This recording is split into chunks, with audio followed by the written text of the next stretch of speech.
Welcome to another coffee talk.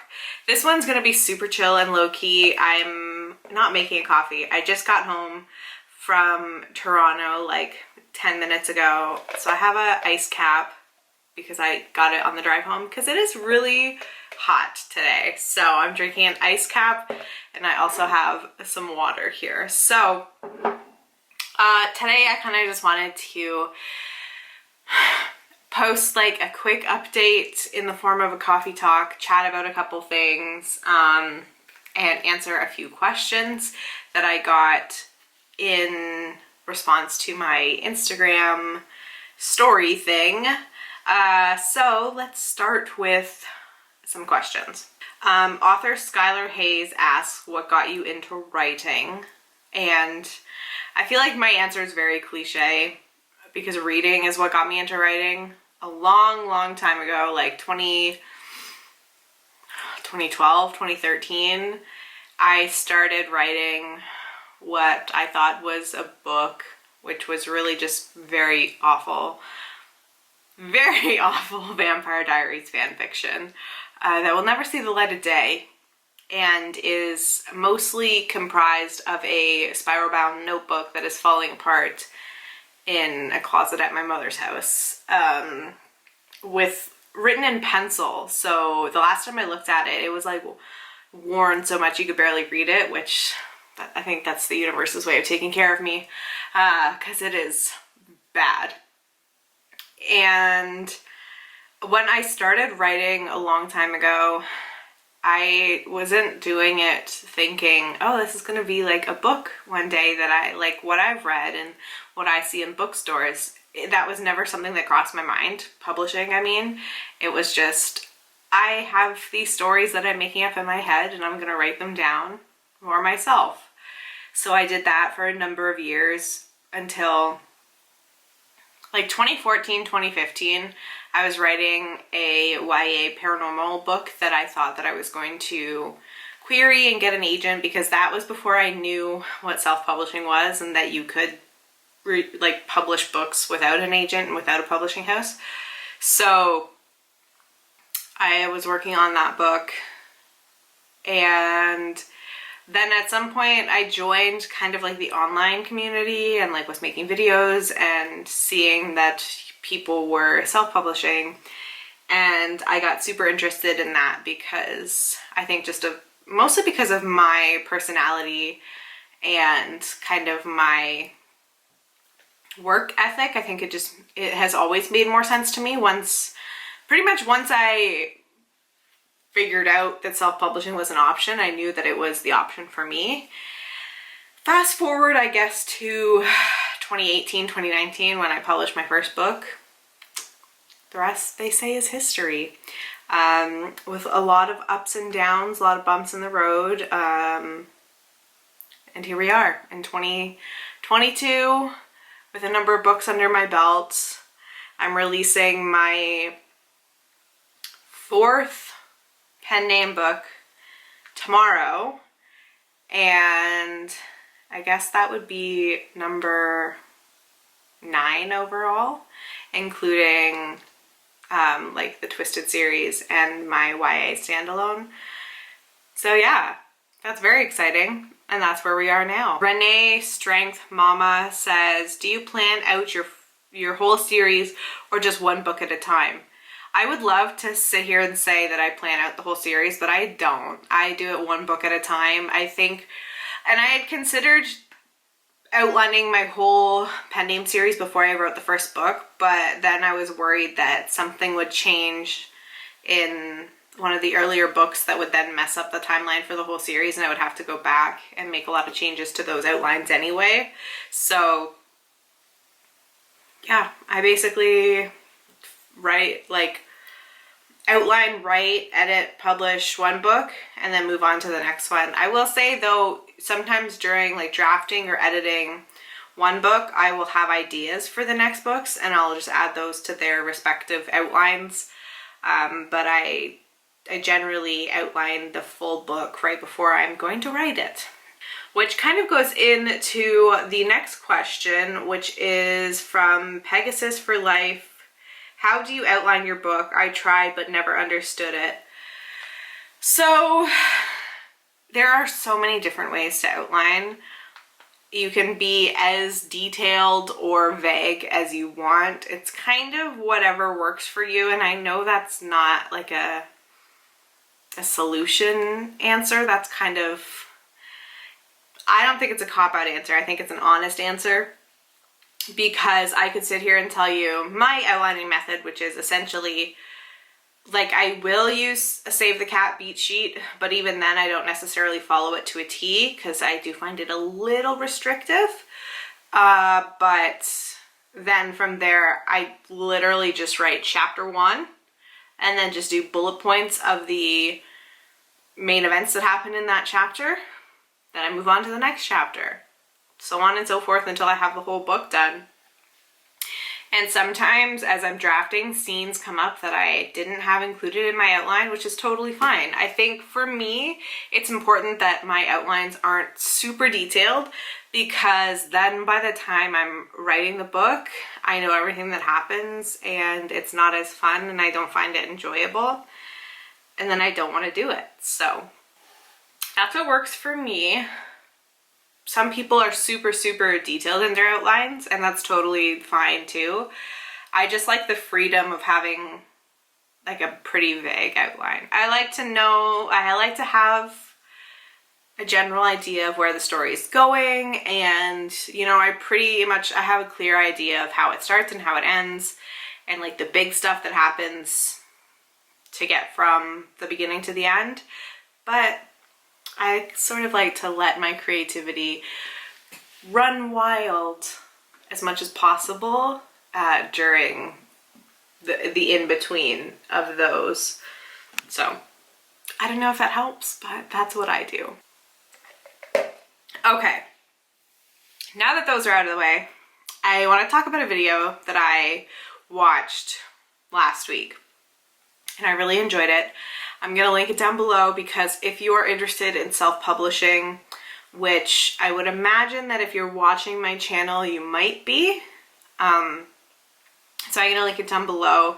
It is a video by my friend and critique partner, Katie Wismer. If you don't already follow her, you should be. You probably are. But I'm going to link the video and her channel down below. And basically the title of the video is Get Over It, Tough Love Advice for New Writers and Self-Published Authors. And I just found myself sitting there watching it, saying, like, speaking to my computer screen, just like agreeing with it so hard, because there are so many people, I think, that still to this day look at self-publishing as like a not real version of publishing.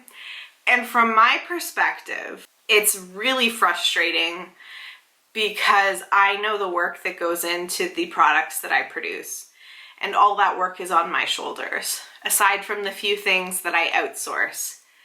It's still to a degree on my shoulders, because those services that are outsourced are being paid out of my pocket. So it's still the work that I do that allows for everything in a certain book to happen. And I think that the idea of looking at self-publishing as like a quick buck, like slap together even like a 50-page book, which is not really a full book, it would be more like a novella, but slap together a book, make a cover in Canva, which that's not to say that you can't, because I know some authors who have made really cool designs. I have a series coming up for my pen name that I designed the covers in Canva, and I think they look pretty good. But I mean, like, really, really, like, you look at it and you're like, you're sure that that was done in like 5 minutes. And just like upload it to Amazon and just try to make money. For me, and I've always talked about publishing, I 100% look at it as a business. For me, that's what it is. As much as it started out as a hobby, and not something that I considered to be something that I would use to make money. It was never that for me, and to this day it's still not. Writing and publishing books is not my job. Sorry, this video is all over the place already. I'm like, what is happening? Like I said, I'm gonna link Katie's video down below. I think it's super important to watch, mainly if you're considering self-publishing, or you are self-publishing, or you're just like interested in it. I just think a lot of what she touched on is so important, and I don't know that it's necessarily something people consider when they're going into self-publishing. And a lot of it is like, if you don't realize, or you don't think that you're going to be able to do all of the work yourself, like, it's called self-publishing or independent publishing for a reason. It's on you to decide everything. It's also on you to decide if you can do it. I can sit here and tell you every single thing that you need to do to publish a book, or that you can do, not necessarily that you need to do, but whether or not you choose to put in the work and choose to do it is completely up to you. It's not like if you're traditionally publishing and you have an agent support, you have an editor support at a publishing house, you have a publicist, you have this whole team that's basically going to keep you on track and tell you for the most part what you need to do. I mean, I know traditional publishing obviously has its own challenges, but you have a bigger support team, and if that's what you need to produce your book, that's totally okay. But don't go into self-publishing expecting what you would get from traditional publishing, in the sense that you're driving the bus. Whether or not you invite other people onto the bus, cover designers, editors, publicists, you know, a PR company, bloggers, and, you know, a whole team of like ARC readers, that's up to you. But you're still gonna be the one driving the bus, regardless. Yes, it's nice to have other people. It's nice to have a team. It's great. But if you're not willing to put in the work, or you're not willing to drive the bus, you're not going anywhere. I hate to break it to you. And just to kind of bring it back and wrap up my thoughts on Katie's video, I just found that I was kind of just sitting there thinking, oh, thank God I'm not the only other person thinking this, because I find a lot of the time, and like what Katie said, she doesn't mind answering questions, and neither do I, but it comes to a point where I want to be helpful so much, but it's also like, you made the choice to join this industry. There are some things that you need to figure out yourself, or get an author or a writing coach or someone to help you with it. The internet is vast. There is so much information out there. There's so much free information out there that is widely available to anybody who is willing to go look for it. I promise you, there is so many resources out there if you just put in the work to find them. And I mean, if you're not willing to put in the work to find out how to publish the book, odds are you're probably not willing to put in the work to publish the book. So just like piggybacking off the tough love there, I just felt that video a lot, because I've been in it now, meaning in indie publishing, for like 5 or 6 years. And I've learned so much in that time. I'm still learning new stuff every single day because this industry is rapidly changing always. So no, it's not easy to keep up with all the ins and outs on how things are working marketing wise, the trends changing.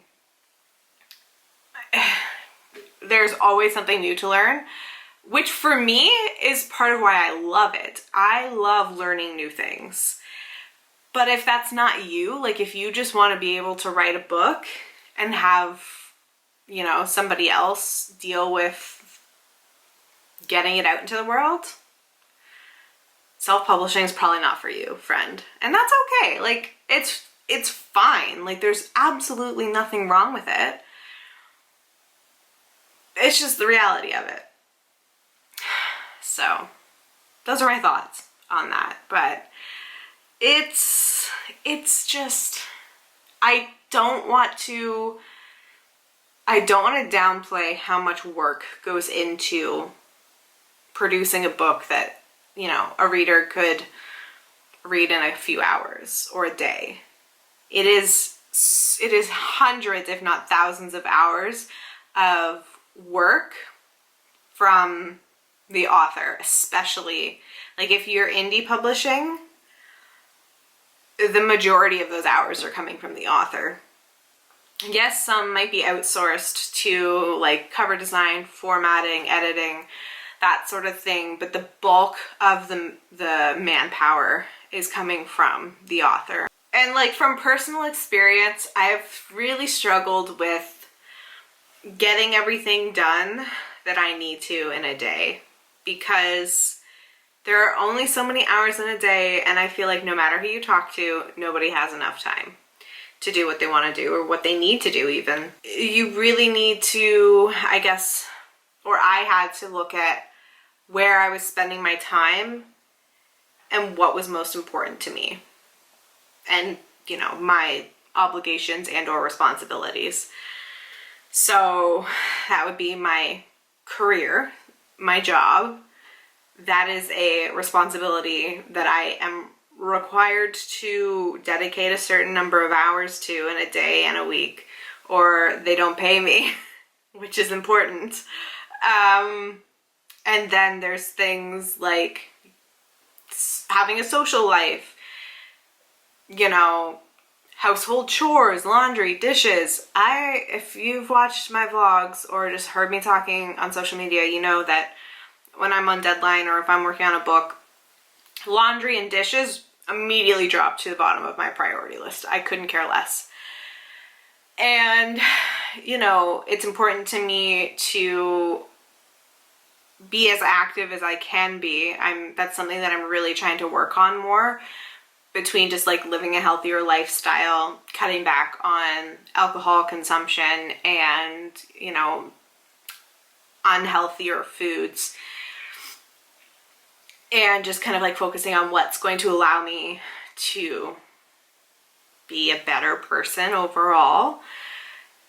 So if I like look at my group of priorities, they shift and they move and they change on, you know, a daily, weekly basis, depending on what I'm working on. It comes down to time management and putting in effort where it's most important to you to get what you want out of life in any sense. Like you could be talking about training for a marathon or writing a book or literally any other thing. Like writing a book could be very interchangeable with any sort of big goal in how you prioritize it in your daily life. For me, it came down to changes that I needed to make that were going to allow me to continue doing what I love, which is writing the books. And one big decision that I made was to hire a personal assistant to take over my social media, because I found it to be a something that took up so much of my time when it didn't need to. I was spending too much time, more time than necessary on social media because it was easier than writing the book. So I kind of like allowed myself to slip into that mindset of, well, I'm working on something to do with the book, but it's not the actual book. And so being able to pass that responsibility off to someone else, I mean, now I don't have that as an excuse to not be writing, but has really allowed me to focus more on the storytelling, which is what I love. I don't totally love the business side of self-publishing, but for me still, by a landslide, the pros of self-publishing outweigh the cons, which is why I'm continuing to do it. And for the foreseeable future, I will be self-publishing. I don't want to sit here and say, oh, it's so easy, just do this and this and this, change your whole life, and bing bang boom, you got yourself a book, you're great, you're golden, you're making millions. No, of course not. But like,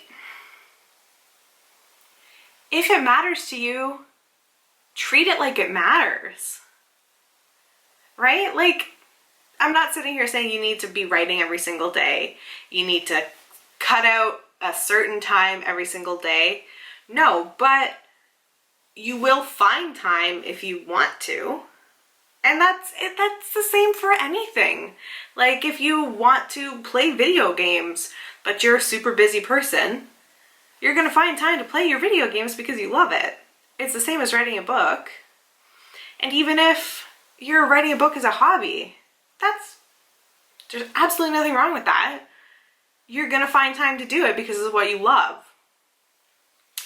If you're pursuing it as a business decision, if you want to be working for yourself, writing full time, then you sure as hell need to be finding time to do it, because otherwise it's not gonna happen, and you can sit there and feel sorry for yourself that, oh, like, I don't have time to write a book, I'm never going to be able to like figure this out and do it full time.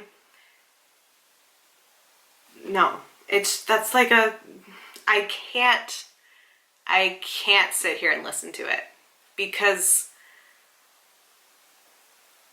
that's on you. That's your unwillingness to put in the work where the work needs to be done. And that's it for me. Like, I could sit here and give you all the answers. I'm not going to. But it's up to you to decide if you're ready to prioritize what needs to be done to get what you want and to do what you want to do. This was super rambly. I don't even know. I'm probably going to watch it back and be like, what even are you saying? I just have a lot of feelings because I know I've worked my ass off to be where I am. I'm very proud of the work that I've done. And I know that if you want to do it, you can do it. That's it. Like, it's work, but you can do it if you want to. You have to really want it. It's not just like a whim, like, oh, I'm going to write and publish a book and it's going to be successful. You got to put in the work, you got to put in the hours, and that's what it is. Anyways, I'm gonna go. My camera's gonna die and I need to edit this video. It's already late. I missed last week's video, you know, recovering from the plague. So we're back. I am getting ready to start work on book 5 of my pen name series, so that's what's coming up. And yeah, if you guys enjoyed this rambly video, please give it a big thumbs up. Don't forget to subscribe to my channel on your way out if you're new here.